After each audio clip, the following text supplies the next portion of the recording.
Hi everybody. In this part of our demo, I'll talk about the fourth component of our ecosystem, DisplayForce Template Editor. This is a no-code visual template editor. With DisplayForce Template Editor, you no longer need to pay money to create animated creatives, interactive applications, or complex video walls. Set up integration with internal or external sources, and visualize dynamic data from external systems. Okay, let's get started. First, you need to install Template Editor on your Mac or PC. The installation package is available in the Downloads section. You can start creating a template from scratch, but I recommend using our template library. Let's download the Demo Template Interactive Catalog. One click and Template Editor launches the template. It consists of one component called Interface Editor. This is the main component for creating visual templates. Let's take a closer look at it. The Interface Editor contains a library where you can store different content, for example, buttons, different static content, or fonts. Over here we have scenes. You can create as many different scenes as you need and use the no-code visual scene editor here in the middle. There's a layer toolbar where you can add different layers in the editor, and here you can see already added layers. You can also change the zoom right here. Okay, let's run it in the player and see how it works. So we have two pages with different products on them. They have prices and names, and if we click on one, we go inside the details and we can see a description. Then we can go back and choose another product, and so on. Now let's go back and see how to make it. We have two scenes for the two main pages, and a separate scene for each product. Now let's look at the navigation. When you click the Next Page button, here we choose where to navigate. We'll go to the next page. Same with this text. If I click on the text, I'll go to page 2. Now on page 2, we have the back button, and we'll make it move to page 1. Then when I click on the coffee, I go to item 6, and item 6 is the coffee page. And when I click back, we go to page 2. Here we've got a circle with some text for the price, and some text for the title and description. Let's go ahead and run it again, and now when I click it again, you can see the fade effect when I navigate through. To add this effect, you can go down here to the Scene Settings under Transition Animation.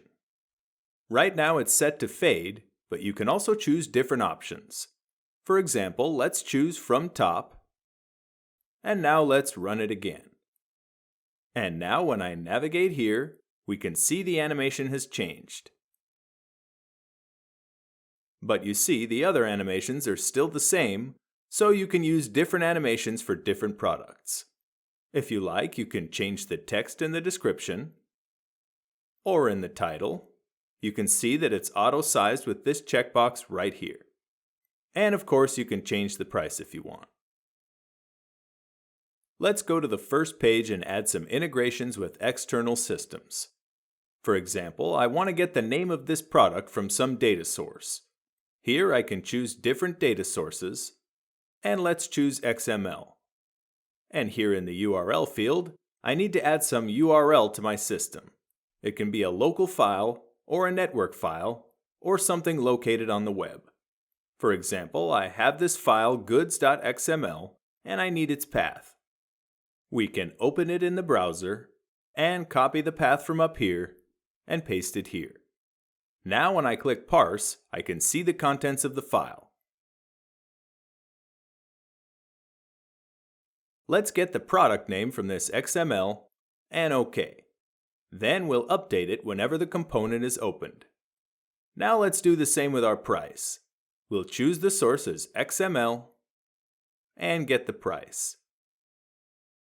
We can even change the sources of pictures and videos.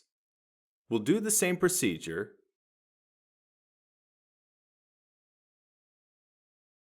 and we have two pictures here, so let's show both of them. Now let's go ahead and play back our template and see what changed. We have a different name, a different price, and our library is now changing the pictures. Let's go back here and change the reload option to every 2 seconds and start it again. Now let's imagine that the price has changed.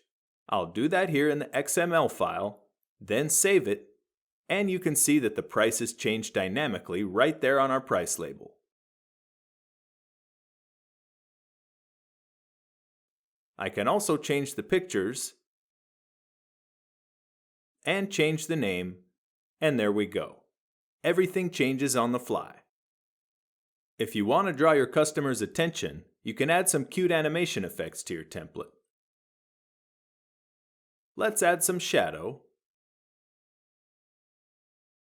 And you can change the different parameters.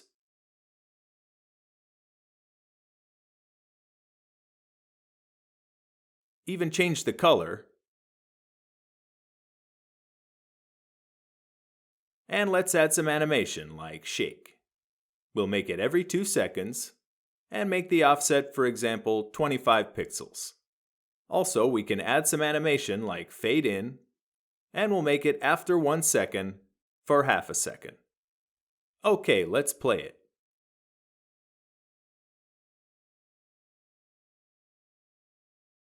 Now you can see it's shaking with some cute shadow, and when I go back, you can see all the animations again. In addition to navigation, you can add other actions to each layer in Template Editor. Different layers have different events that you can track.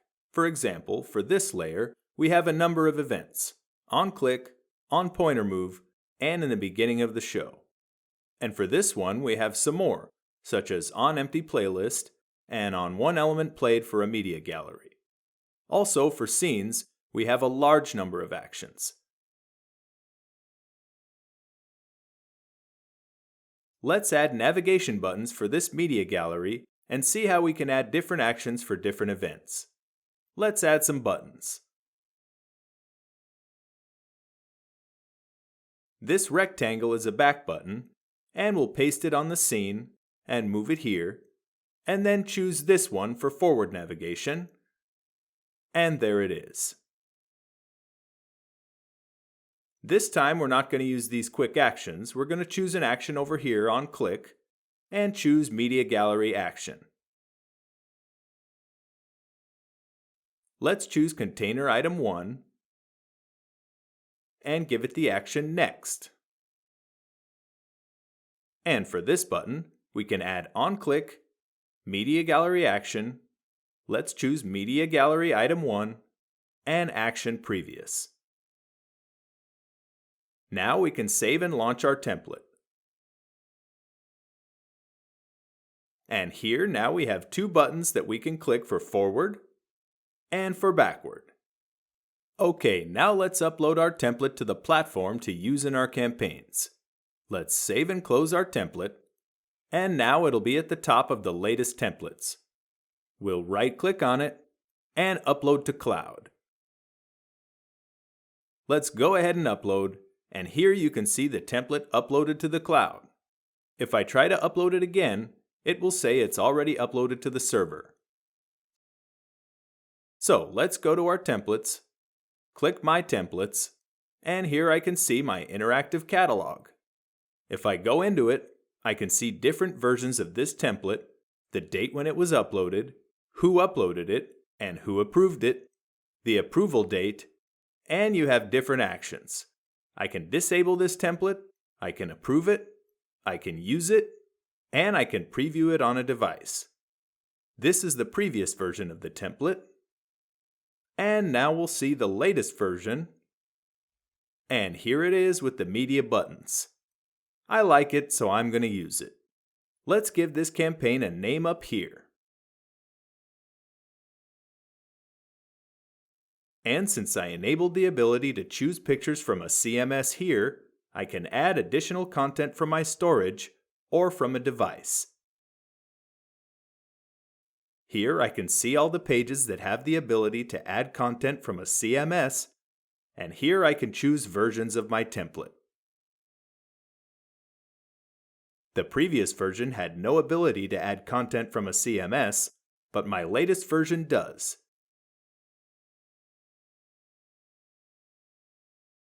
So let's breeze through these options.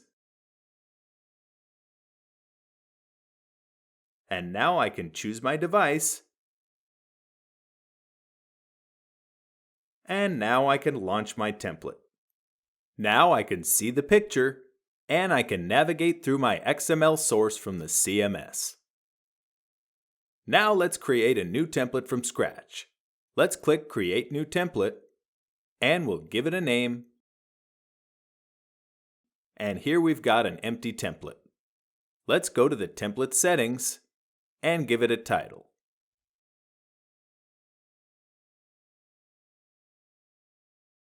Here we can choose some image for an icon. And here we can change the resolution.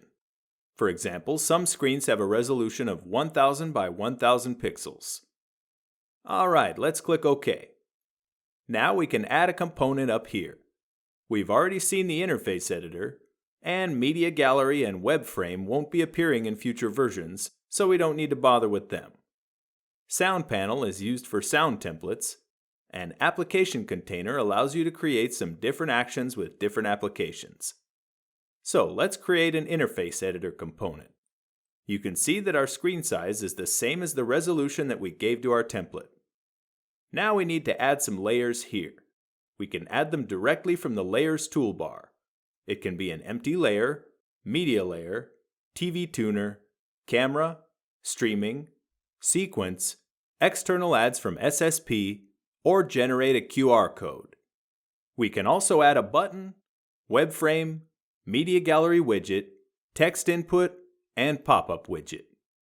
But if we already have some design created in Photoshop, we can import a PSD file.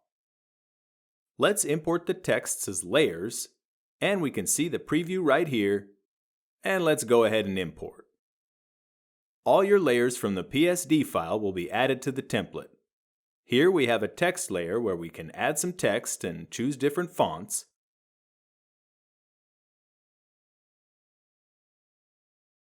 We can choose size and position.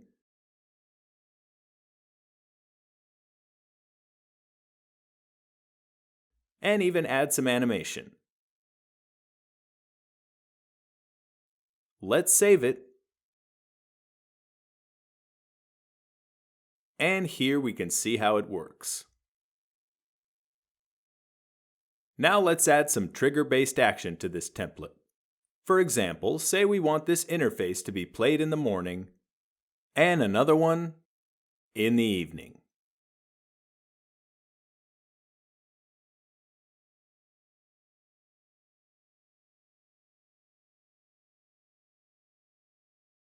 For this case, we have different controllers. Let's choose Date and Time, Scheduler, and Add Event.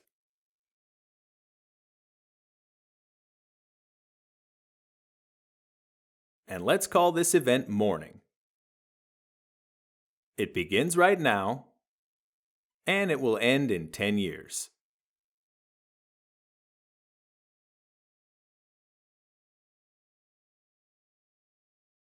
And we will set the playback interval from 5 in the morning till 9 in the morning.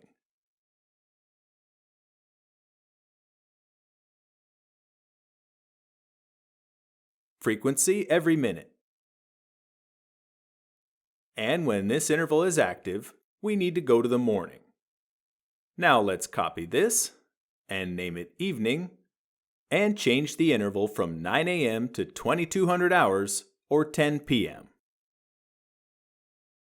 And in this case, we'll link it to evening. Okay, so now we have a triggered transition to different components. This component, morning, is our start component because only one interface editor can be the start, and this is where your template logic begins. So let's add some controlling event here and choose our schedule for our first interface editor. And we'll do the same for the other one.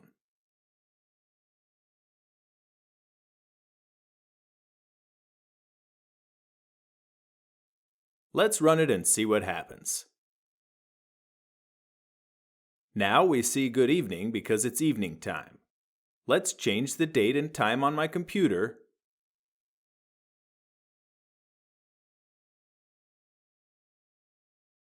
And we'll make it 6 a.m. so the interface editor will detect the time and switch the interface from one to the other according to this schedule. We can add different events, for example, only for a special duration that will be for only, say, 15 minutes of each hour, and we can switch to different interface editors for different components. In DisplayForce Template Editor, you can also create contact forms to get closer to your audience. Forms consist of variables that can be assigned values of different types, from a simple string to a screenshot of the entire scene. After the values are inputted, the form is submitted to the CMS and is available in the Audience section. Here we can see input fields for name, last name, some comment, and email. These are input form widgets where we can create a new form or use an existing form. Here we add the name of the variable, and text input will be the value of this variable. We can also check the Required checkbox to make this field required. After clicking Apply, we'll go to the Thank You page, and here we'll use Send Form to Account.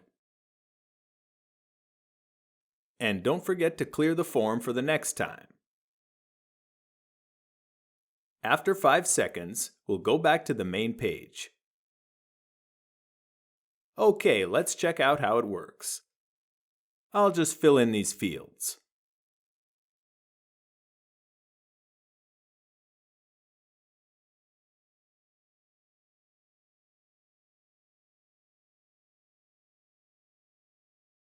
Here we check the option to make this field type email, so it should be a valid email format. Then it will be accepted.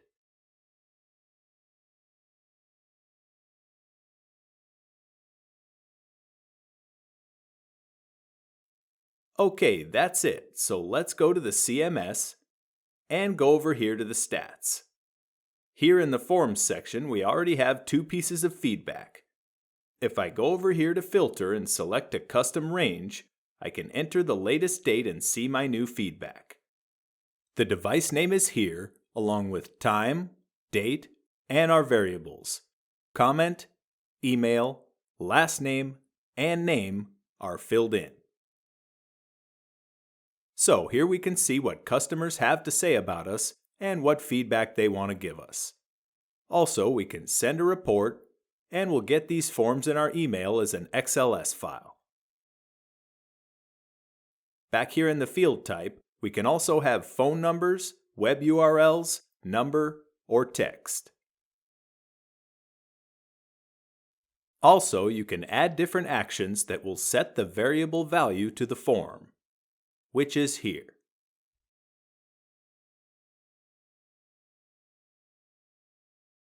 Give the variable a name, and the type can be static, shared object, barcode, camera photo, or scene screenshot. And clicking this button will create a screenshot, and after sending it to the CMS, we will see the screenshot of the scene. Let's take a look at another controller for creating interactive applications that don't use a touchscreen, the Face Recognition Controller. It allows you to transition between components based on the demographic data collected from the camera. Let's take a look at our template. The Starter Interface Editor prompts the viewer to smile and see a special offer. And there's a unique offer for women and another one here for men. From the Controllers menu, let's add a controller, Facial Recognition, and now let's associate the starter component with this controller.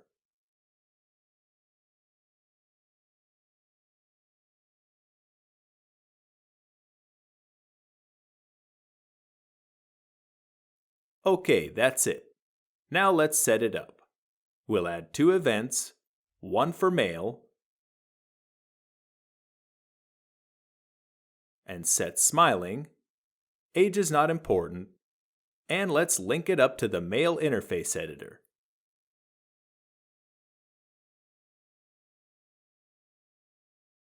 Now for the other event, we'll select Female, also smiling,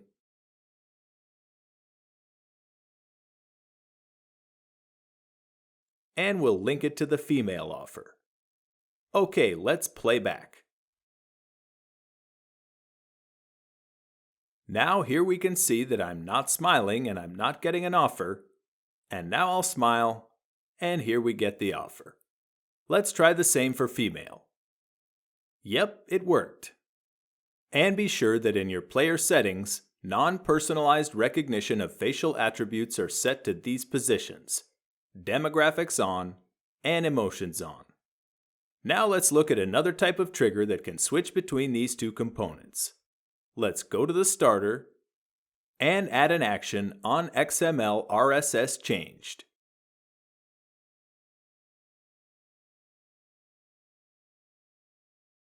We have an XML that looks like this, and let's look for this switch, 0 value. Okay, now if the target value is male, we'll go to male. And let's add another one for female.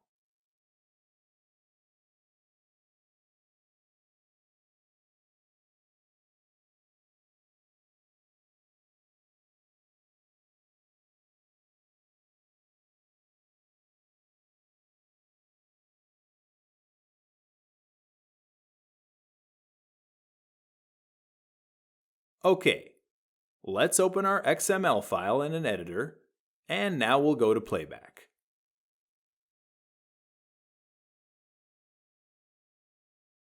It doesn't react to a smile anymore, but let's change this value to M, and there's the mail offer. And actually, we can set both of these to reload every 2 seconds to be more interactive.